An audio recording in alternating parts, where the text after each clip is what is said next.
Satnam, beautiful soul. Thank you so much for stopping by.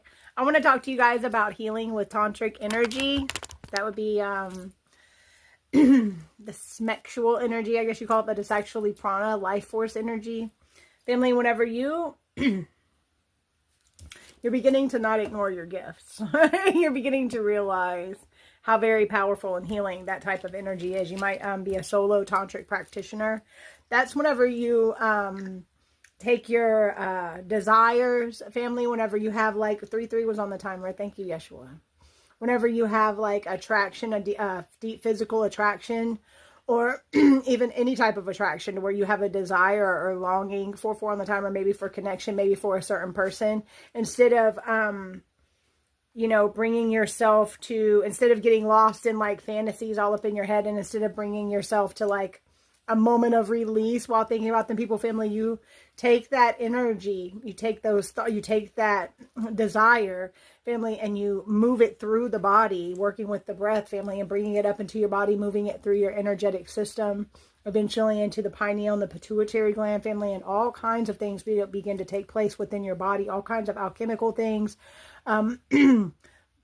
physiological things, family. That energy is the most healing energy on the planet, family. Whenever you bring that up into your system, family, whenever you feed into your Sushumna, which is your pranic cord, the main one that you have, and you flow that energy back and forth up and down your spine, family, it balances and aligns your chakra system, family. And there's a white path of Tantra, black path of Tantra, and then there's a gray right in the middle. That's where I like to, that's, where you don't have to be like a nun or a monk, but you're not like some promiscuous out there just giving it away.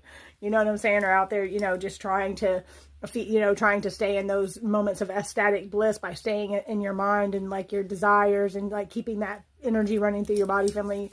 There's ways to work with it responsibly, family. Tantric practice is very powerful, family. It also can be used like sitting with your fears, like in the Buddhist tradition, they go and sit in the charnel grounds where they burn the bodies, like in the cremation grounds, and they sit there and they, let the demons come to them and sit there and find their center and not be swayed by those dark energies, be able to just hold that neutral place, family. It's one of the most powerful practices on the planet, family. It's very healing, and you're beginning to accept the fact that you work with those energies. And that's absolutely beautiful, family. You don't have to go out there and give yourself to everybody to heal with sexual energy, family. You just use that energy to cleanse your system and radiate even more and more light, family. And that light pours out onto everybody around you because you responsibly use your desires and your fantasy life to heal without having to go and,